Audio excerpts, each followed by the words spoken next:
Perfecto.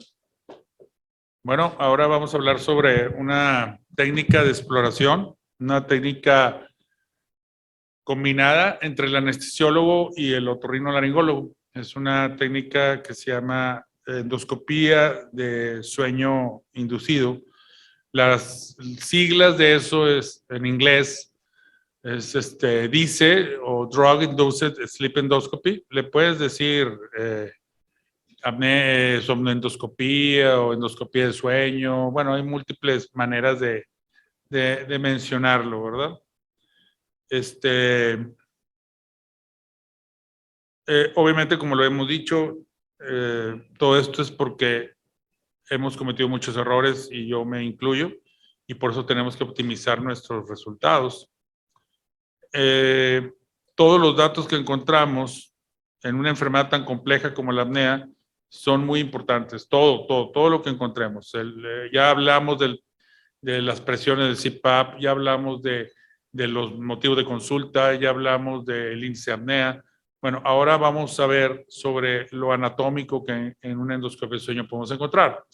Esto es en la literatura de 1969 al 2022, encontramos 546 artículos. Imagínense la enorme cantidad que hubo en el 2020. En el 2020 fue el pico de mayor productividad, por así decirlo, científica de endoscopía de sueño.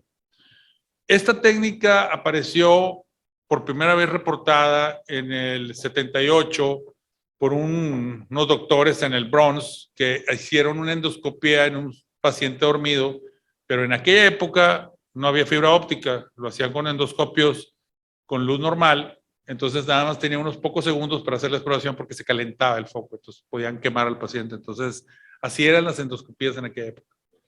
Después, en el 91, desarrollaron un grupo de otorrinos en Inglaterra, el doctor Croft y el doctor Pringle, desarrollaron la endoscopía de sueño como la conocemos ahora. Es una simulación de un sueño bajo una anestesia superficial o una sedación superficial. ¿Por qué? Porque el ronquido es algo un poco complicado. Si tú pones a un paciente a imitar ronquido en el consultorio, sí, es una buena evaluación dinámica pedirle al paciente que ronque, simulación de ronquido. No todos los pacientes pueden simular ronquido, ese es un problema. Las mujeres en especial batallan para hacer el ruido del ronquido. Los hombres sí le echan ganas, pero realmente no es el mismo. Es diferente oír el ronquido en un paciente despierto, un paciente dormido. En teoría se debería escuchar, no sé si se oye allá. Aquí estamos viendo cómo vibra el paladar y es el que provoca el ruido.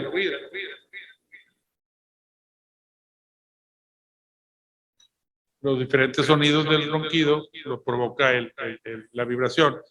Y la base de la lengua, como habíamos comentado, es lo que provoca la desaturación. Entonces, el colapso y la apnea es un movimiento muscular complejo, combinado entre varios músculos y paquetes musculares, el palatofaringeo, el palatodoloso, los peristefelinos, el constrictor, todo se mueve como en un mismo punto y son los mismos músculos de la deglución.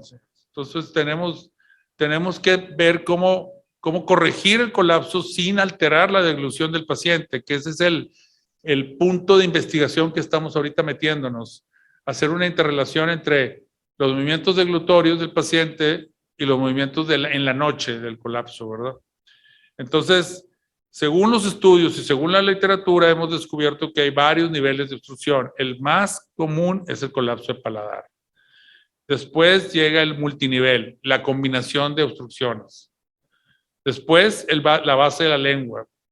Y al último, la obstrucción hipofaringia, o sea, epiglotis, amígdalas linguales, bandas ventriculares, cuerdas vocales. Nosotros hemos visto alteraciones en cuerdas vocales, en arcatilos eritenoides, en el paciente dormido. Este es un artículo, un clásico de 1249 casos es uno de los más grandes y está muy, muy padre porque nos dice en pocas palabras los niveles de exploración que tenemos que tener y el porcentaje o grados de obstrucción. Entonces, en pocas palabras, tenemos que ver la nariz, digo, el paladar, la orofaringe, la base de la lengua y la hipofaringe. Sí vemos la nariz en ocasiones, pero bueno, es dependiendo cada caso. Y el grado completo, cuando es un cierre totalmente completo, como un embudo, 100%, parcial cuando no llega a ser un 100%, pero obviamente vemos un colapso importante, o cuando no hay nada de colapso. Y las direcciones, fíjense, esto es lo que llama la atención. En sueño encontramos 3 patrones principales.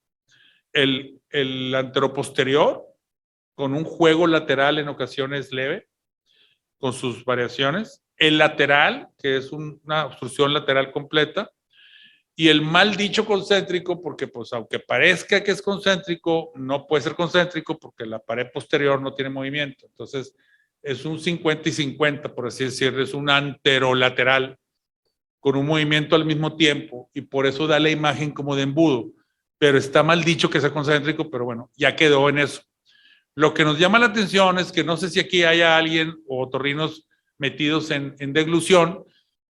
Cada vez es muy interesante el mundo de la deglución y va mucho de la mano con el sueño y disfagia, deglución.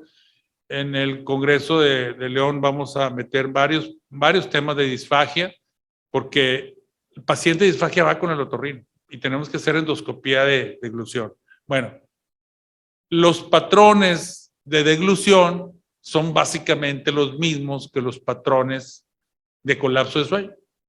Nada más que ahí le dicen de otra manera, pero son los mismos. ¿Por qué? Porque son los mismos paquetes musculares. O sea, si estamos hablando que es los mismos músculos, por eso tenemos que contrarrestar el efecto secundario más molesto de algunos tipos de cirugías de tejidos blandos, que es la disfagia permanente. Eso es una desgracia porque el paciente tiene 10 años operado y dice, doctor, a mí me sigue doliendo la garganta al pasar saliva o al alimentarme o al tomar agua. Y créanme que eso es un problemazo cuando lo tenemos, ¿verdad? Por eso tenemos que llevar de la mano esos estudios. Entonces, ya vimos los niveles de obstrucción, orofaringe, vean las amígdalas linguales, las amígdalas palatinas. Otra cosa que les quiero decir, cuando vemos al paciente despierto y le pedimos que abra la boca y le vemos unas amígdalas grado 1, por lo general, dormido, nos encontramos con sorpresas impresionantes, porque estas amígdalas se salen de su cápsula, el paciente relajado es totalmente diferente a un paciente despierto. Esta es la base de la lengua, perdón, ese es el que decimos que es como tipo anterior, anteroposterior, pero con un leve juego lateral, ¿te fijas? Vean la vibración intensa del paladar. Esta es la base de la lengua empujando la epiglotis. En teoría debe haber sonido, pero no sé qué onda. Y esta es la lengua, el epifaringe, y vean cómo la obstrucción, no nada más de la lengua, sino de la epiglotis es importante. Diferentes patrones de colapso. Vamos a presentar este paciente con un patrón 100%. Vean cómo cierra completamente el paladar. La posición de la punta del endoscopio es bien importante también en la endoscopia de sueño inducido. No es meterte por donde se deje, como en el paciente despierto, ¿verdad? Donde le moleste menos al paciente. No. Tenemos que meternos por el meato medio para caer en una altura buena en la rinofaringe y poder doblar la punta del endoscopio y ver bien el patrón. Si te metes por el piso de la nariz, lo único que vas a hacer es pegarte al paladar y no ver bien el patrón, porque después ya no puedes levantar la punta y después bajarla. O sea, pues tampoco no es así, ¿verdad? Tenemos que meternos por el meato medio. Tiene su técnica también la exploración en un paciente dormido. Vean cómo empuja la epiglotis y vean cómo la epiglotis tiene un proceso intrínseco de colapso. ¿Se fijan? O sea, no nada más es la lengua. La epiglotis tiene un colapso trapdoor a la presión, a la inspiración forzada.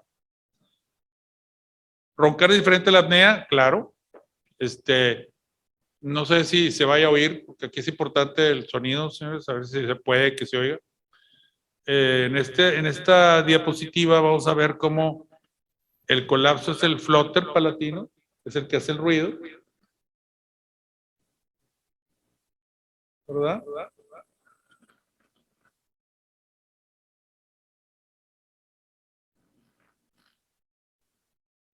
Vean cómo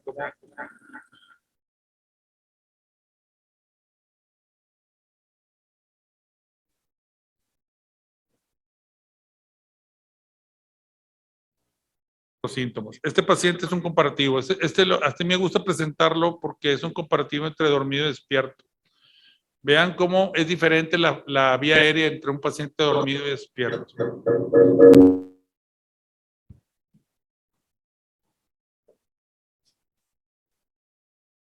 Ese es el setup normal en una endoscopia de sueño. Vean, del lado izquierdo está dormido, del lado derecho está despierto. ¿A quién le echamos la culpa del ronquido en el lado despierto? A la campanilla. ¿Y a quién le echamos la culpa del lado izquierdo?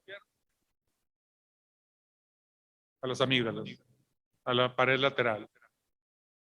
Es por eso que muchos pacientes, pues, muchos doctores decían, pues es la campanilla, claramente, va para afuera.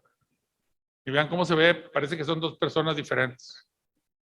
La inducción del sueño es bien importante porque esa es la más real al sueño. Claro, los antidice, porque como buenos mexicanos hay dices y antidices, dicen que el antidice dice que no es lo mismo, porque son medicamentos y son drogas y todo. Pues como decía mi papá, pues sí, pero ¿qué propones? No me propones nada. O sea, nomás dices que no sirve, pero no me propones qué es mejor. Nomás me dicen, no, no funciona. Bueno, échale ganas. O sea, porque nosotros nos hemos encontrado doctores de Asia que dicen, yo no hago dice, hago fluoroscopía. Y presentan sus imágenes y son interesantes. O llega otro doctor y dice, a mí no me gusta el dice, yo hago resonancia dinámica. Perfecto, o sea, ya están proponiendo algo que tal vez no funcione muy bien y todo, pero aquí lo interesante es, pues, si vas a criticar algo, está perfecto, pero ¿y qué propones? No, no propongo nada. Pues qué padre ser anti. La cosa es que, pues, si yo soy anti-Atlas es porque le voy a las Chivas, me imagino, ¿no? Si yo soy anti-Atlas es porque soy apoyando a los árbitros, porque los árbitros son pro-Atlas, ¿no? Pero ya no voy a hablar. Pero la cosa es, si yo soy anti, es porque le voy a alguien, ¿verdad? Y si yo soy anti-dice, es porque yo propongo una alternativa. Y aquí el problema es que en la endoscopia de sueño hay mucha gente que está en contra, pero no me dicen cómo le van a hacer. Y resulta que yo me he encontrado que es porque le hacen lo mismo a los pacientes. Por eso no necesitan una endoscopia de sueño, porque al paciente a todos les hacen lo mismo. Entonces, ¿para qué hago un índice? ¿Para qué hago una endoscopía? Si como quiera yo, la cirugía que le voy a hacer es la misma. Pues entonces no la necesito. Ese es el gran punto que quiero yo llegar a esto. Entonces, mientras hay alternativas de tratamiento y diferentes técnicas, tenemos que saber para qué es una técnica y para qué es otra. Sitios de colapso, vean este paciente, él venía por ahogo nocturno. Por una bursitis no podía dormir de lado, tenía que dormir boca arriba. Y cuando se ponía boca arriba se ahogaba por la epiglotis. Entonces él se despertaba. Entonces, en la polisonografía me mencionan, tiene un guaso muy marcado. Guaso quiere decir, en pocas palabras, el paciente que se despierta a medianoche y ya no puede volverse a dormir. O se tarda 40 minutos en dormirse, o 2 horas en dormirse. Y se les hacen las 6 de la mañana y le digo, oye, ¿tienes insomnio? No, doctor, yo me duermo súper rápido, pero cuando me despierto ya no puedo. Entonces decían, es un problema neurológico, es un problema cognitivo, le echaran, y él dice, no, pues es que por ahí no es. Entonces le ponen un CPAP, no funcionaba muy bien, y después descubrimos que era un paciente anatómico. Y después le decimos, ponte de lado y se rompe la absorción epiglótica. me caí de la bicicleta hace cuánto tiempo y no puedo dormir de lado, tengo una bursitis que el traumatólogo pues ha batallado mucho con mi hombro. Fíjense cómo tenemos que ver todo lo que rodea al paciente, ¿verdad? Entonces él dormía boca arriba y el chavo es delgado, véanlo. Pero hace ejercicio, hace mucho ejercicio y triatlonista. Y dice, no es posible que no pueda dormir, doctor. Y me dicen que esto es lo mejor del mundo y no me funciona. Entonces, tenemos que ver cómo nos va a ayudar, pues, los aspectos posicionales. Vean, ese paciente lo ponemos del lado derecho, lo ponemos del lado izquierdo. Por lo general, el lado izquierdo es el mejor para los hombres, pero nos encontramos con sorpresas contralaterales. Así como masticamos de un lado siempre, que es nuestro lado favorito para masticar, tenemos un lado favorito para dormir, pero no necesariamente ese lado favorito es el lado fisiológico, porque también tenemos un lado fisiológico. Irónicamente, los que más se han metido a la posición favorita para dormir, ni somos nosotros, ni son los somnólogos. De hecho, casi nadie habla de eso. Irónicamente, los que más se meten en la posición favorita para dormir son los traumatólogos. Hay un chorro de artículos de investigación de traumatología hablando de la posición favorita para dormir, fíjense. ¿Por qué? Por lo que ya mencioné. La bursitis y los problemas de cadera. Cuando se ponen de lado, o la cadera o el hombro es el que hace que rompamos la posición. Entonces tenemos que darle terapia posicional, almohadas especiales, almohadas que se ponen en medio de las rodillas, enseñarles a dormir de lado, porque hay pacientes que les cambia la vida dormir de lado.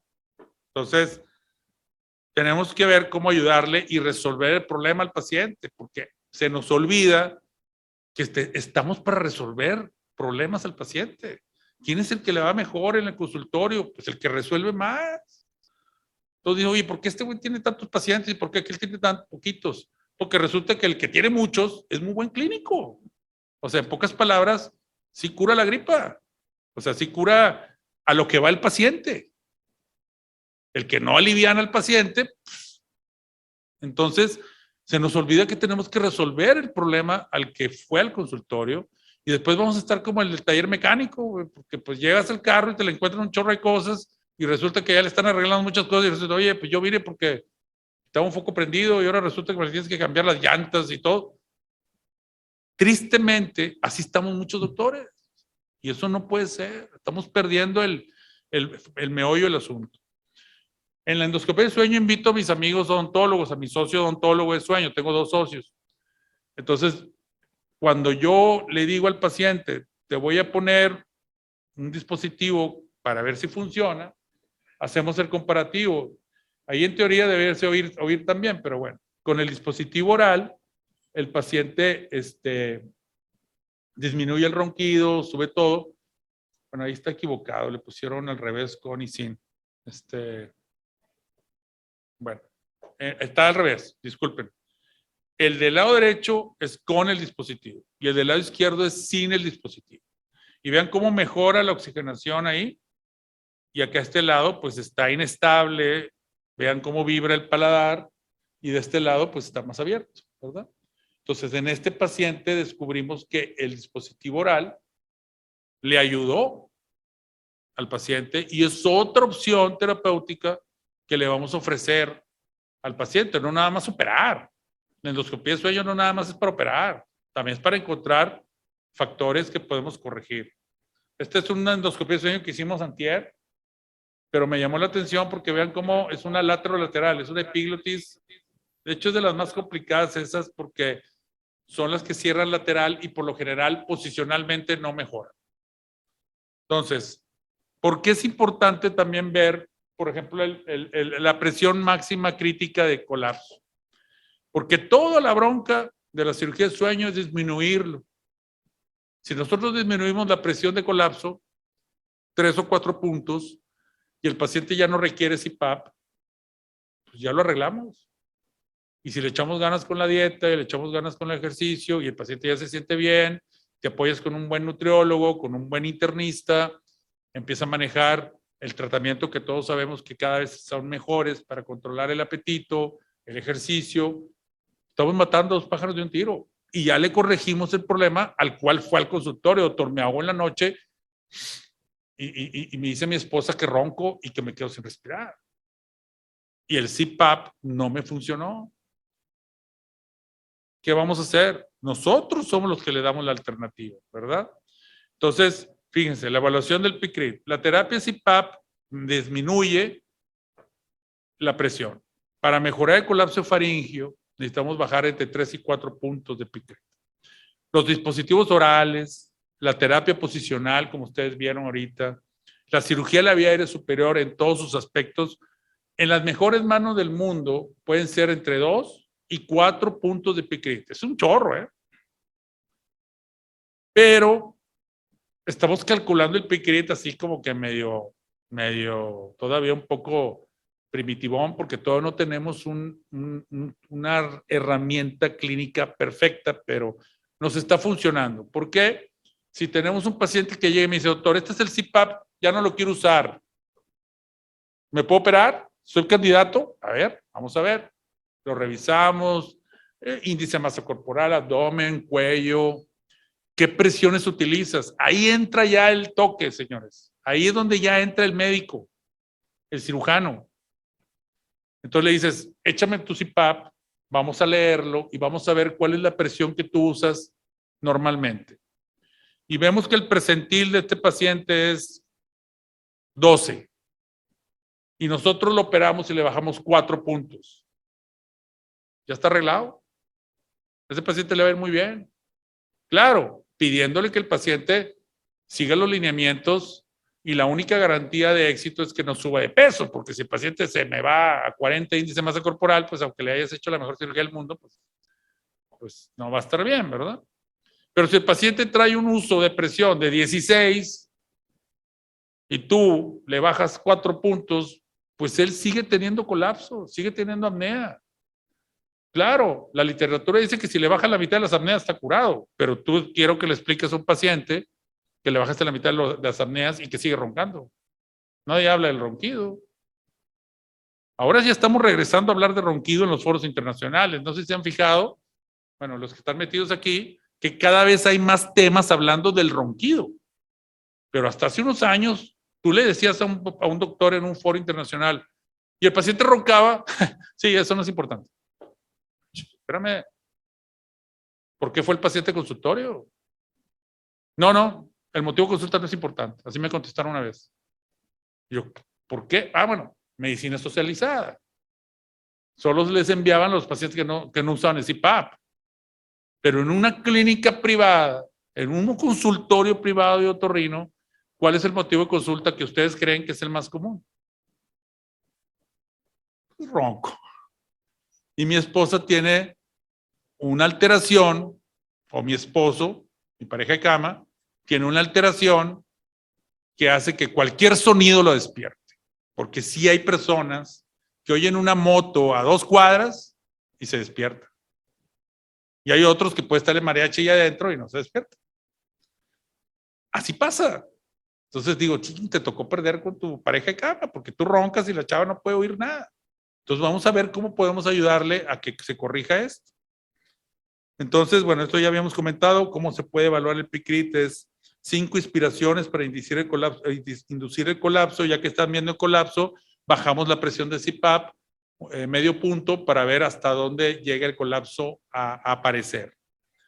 Aquí, por ejemplo, vean esta diferencia entre este paciente de cúbito supino, ella es una paciente muy joven, bailarina de allá de Monterrey, de ballet folclore, del ballet clásico, y tiene micrognatia, y le dijeron, tú tienes apnea porque tienes micrognatia, te va a hacer un avance maxilomandibular. No. ¿Me va a cambiar la cara? Sí, y le decían, está muy bonita. Es que te va a cambiar para bien. Yo no quiero que me cambie la cara. Entonces, pues no quiere cirugía, tenía una retognatia, dijo, me pongo el CPAP y no le funcionó. Imagínense el problema con ella. Entonces llega el CPAP y vean la presión, le poníamos tal cual tipo de presión y le epiglottis trapdoor, que es una de las causas. Veamos el acoplamiento en la respiración oral, vean la lengua junto al paladar. Esa es una evaluación que se hace al último, es bien importante ver el acoplamiento del paladar y la lengua. Y vean cómo esta paciente, respiradora oral, un mal uso del CPAP, pero descubrimos que el dispositivo base mandibular le funcionaba. Perfecto, vámonos. Ya si esto no funciona, nos vamos a cirugía de tejidos blandos porque ella no quería un cambio en su rostro. Y pues tampoco no, esto no es obligarlos, ¿verdad? Este paciente de 35 años, una apnea moderada, uso subóptimo, 4 horas, deben ser 4 horas según para que haya un cambio metabólico y en los resultados y el sentirse bien. El paciente lo usaba 1 hora 20, 1 hora 50, 1 hora 60 y el problema es que llegaba y decía, es que yo sí lo quiero usar. O sea, doctor, es que yo lo quiero usar, pero algo está pasando, ¿verdad? Yo no me quiero operar. Bueno, vamos a hacer la endoscopía. A ver, algo pasó aquí. Esa. Ahí está roncando. Primera posición. Vean el colapso combinadón, como un concéntrico parcial, casi 90%. Vean cómo hay un cierre anterior y lateral al mismo tiempo. Revisamos su oxigenación. Esa era una sábana que usábamos en la época de la pandemia para, bueno, todavía estamos en la pandemia, ¿verdad? Pero bueno, en la época que estaba duro el asunto con las neumonías. Vean cómo el paladar está ahí. Nos vamos a la segunda posición, a hipofaringe, para ver la epiglotis. Vean cómo está estable la epiglotis en la inspiración forzada de él. Vean. Y vean la lengua. O sea, ahí ya terminamos el diésel, ¿no? Yo he ido a clínicas donde el diésel lo hacen de 5 minutos. Inspiración forzada, base de la lengua, la epiglotis. Ustedes ya vieron el paladar y la faringe. Ya terminamos. Pero el paciente, el motivo de consulta era que no toleraba el CPAP, ¿no? Entonces, pues vamos a ver al paciente en posición derecha. Colapso mejora un poco. Ya no está 100%, pero vimos que la oxigenación se estabilizó en 90. Eso es bueno. Y la literatura dice que el paciente cuando se pone de lado, pues ronca menos, la gran mayoría, y respiran mejor.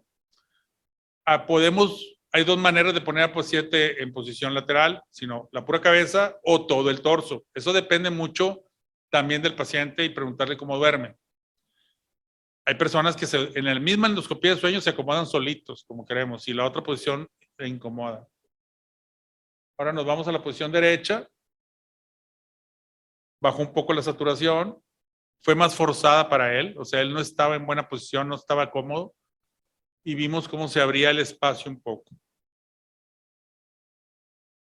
Vean cómo vemos comparativos ahí. Voy a adelantar un poquito la posición izquierda. Le digo al odontólogo que me le ponga el dispositivo base mandibular. Vemos la oxigenación. Ese también es un protocolo, ¿eh? Él llega antes, revisa al paciente, le checa la mordida, busca un acrílico rápido, de endurecimiento rápido. Ya tenemos un protocolo bien armado porque eso no lo hacía nadie. Nosotros lo empezamos hace ya casi 8 años y ya nos ha ido muy bien. Ahora ya no es raro que se haga la titulación de DAM, pero sí nos sirve porque vean cómo se estabiliza la faringe. Nos vamos a la hipofaringe y vemos la epiglotis en buena posición y la faringe. Hasta ahorita estamos viendo que el paciente le puede ir bien con posicional y con un dispositivo avance mandibular, vean. A la respuesta del paciente, no me quiero operar, doctor, y no me sirve el CPAP. Entonces, última parte, ponerle el CPAP, ¿no? Aunque no me lo crean, pues también hay gente que no pone CPAP en el diésel y prefiere poner un tubito ahí de plástico en la nariz que para ver cómo se respira bien por la nariz, pero yo en lo personal no me gusta porque es unilateral y número 2, pues esa no es la respiración real de la nariz, o sea, pero bueno, yo respeto mucho que les guste la nasal trumpet esa, pero pues si tienes un CPAP, pues ponle el CPAP. Esa es la realidad de las cosas. El paciente ya no le gusta el CPAP. Le pusimos el CPAP a este paciente que se quejaba. Al principio todo bien. También tiene su chiste hacer una endoscopía con el CPAP. Tenemos que escoger una mascarilla ideal para hacer eso. No cualquier mascarilla se puede utilizar para hacer DISE con CPAP. Y el explorador pues tiene que ser muy bueno. Nos metemos a la hipofaringe. Vean cómo se estabiliza la faringe con el CPAP. Pero nos vemos más abajo y vean la epiglotis. Toda la endoscopía estuvo fija y rígida. ¿La vieron? La epiglotis no se había colapsado. Le metimos presión positiva y vean la epiglotis. Se empezó a colapsar. Esa es la causa de que el paciente tuviera un uso subóptimo de CPAP. Por si no hubiéramos puesto la endoscopía, si no hubiéramos hecho DISE, no hubiéramos llegado a la respuesta. Si no hubiéramos puesto DISE con CPAP, no hubiéramos encontrado la causa. Si no hubiéramos hecho posicional, no hubiéramos encontrado una opción terapéutica. Si no hubiéramos puesto el dispositivo de avance mandibular, no hubiéramos encontrado otra opción. Entonces, aquí en este caso, con este paciente, pudimos ponerle, cuando fue al consultorio, las opciones terapéuticas. Para eso nos pagan, señores, para que vamos a ofrecerles opciones terapéuticas. La evaluación de PICRIT, vean aquí los cambios. Este es otro paciente, vean el CPAP, 8.5, 9.5. Vean cómo aquí el paladar, la faringe. Y este es un artículo muy interesante que habla sobre eso. Y ya están haciendo varios protocolos de endoscopía de sueño muy interesantes, que vamos a ver qué es lo que están haciendo. Esas son las variaciones que hay. Entonces, ¿con qué se clasifica el DISE? Pues hay varias cartas y ¿cómo se dice? Clasificaciones. La más común es el BOAT o bote. La de Pringle-Croft fue la primera que hubo, obviamente, porque fueron los que más lo utilizaron. Pero en la literatura hay 17 clasificaciones de DISE. Y cuando hay tantas, solo hay una respuesta. No hay una unificación de criterios. Entonces ahí vamos a usar la mejor para mí, es la última. La PTL-TBE, pero es bien complicada. Pero es la que te da más datos. Pero es la que menos se usa. Entonces la que se utiliza más pues, es el BOAT, porque es muy cómoda y es muy fácil. Es un artículo que trabajamos sobre si nos cambiaba la manera de diagnosticar a un paciente despierto usando el DISE. Y pues se vio que sí te cambiaba la manera de interpretar y ofrecerle tratamientos. A los que no le cambiaban, irónicamente, eran los que siempre les ofrecían el mismo tratamiento. Hubo uno de los autores que a todos les hacía uvulopalatofaricoplastía clásica. Y al final del artículo, del trabajo, me acuerdo que nos mandó un mail y nos dijo, pues es que la verdad yo a todos les hago uvulopalatofaricoplastía. Oye, pero ¿le viste las variaciones en el DISE? Sí, pero a todos les hago lo mismo. Okay. Entonces, pues con razón se nos cambió ahí un poco ahí el factor, ¿verdad? Y aquí está el último artículo de este año, 2022, que trabajamos con un grupo de odontólogos y de otorrinos con un dispositivo nuevo, que es el SAM, que es una marca registrada de una doctora muy brillante, odontóloga de Madrid, la doctora Patricia San Juan, y ella desarrolló un aparato para titular el dispositivo durante el DISE. Así no necesitamos ver qué graduación tiene antes, nomás le haces la medida, pones el autoajustable y cuando el paciente está dormido le pones el aparato, el SAM, y nomás le estás cambiando la graduación hasta ver que se abre el espacio. Eso está muy padre. La verdad que está muy cómodo. Ese fue el primer prototipo que salió, pero ya el segundo está súper bien, ergonómico. Wow, este fue con el que trabajamos al principio, es el primer prototipo. Lo hacíamos en una impresora 3D, pero ahora con el nuevo prototipo que ya va a salir en el mercado, va a revolucionar esto. Aquí el único problemita que yo veo es que a los odontólogos no les va a gustar mucho, porque pues lo puede hacer cualquiera. O sea, ya no va a ser necesario tener un odontólogo ahí. Para mí sí es necesario, pero para mucha gente creo que esto va a ser una herramienta que quiera sacar de la ecuación al odontólogo de sueño, ¿verdad? Los invitamos al Congreso, van a venir los mejores del mundo. Hicimos la tarea, bueno, el doctor Peter Batista y el doctor Steve Amado se dieron la tarea de hacer un programa súper bueno, invitando a los mejores exponentes de cirugía del sueño del mundo y de odontología del sueño. Son el 2 y 3 de diciembre en el C2, que es un hotel all inclusive. Ahí van a estar 3 noches. Va a haber pláticas, charlas, talleres, y van a tener con ustedes a los que están escribiendo la historia en cirugía del sueño. Y la verdad que es un grupo muy agradable, no es muy abundante, no somos muchos, pero es un buen grupo.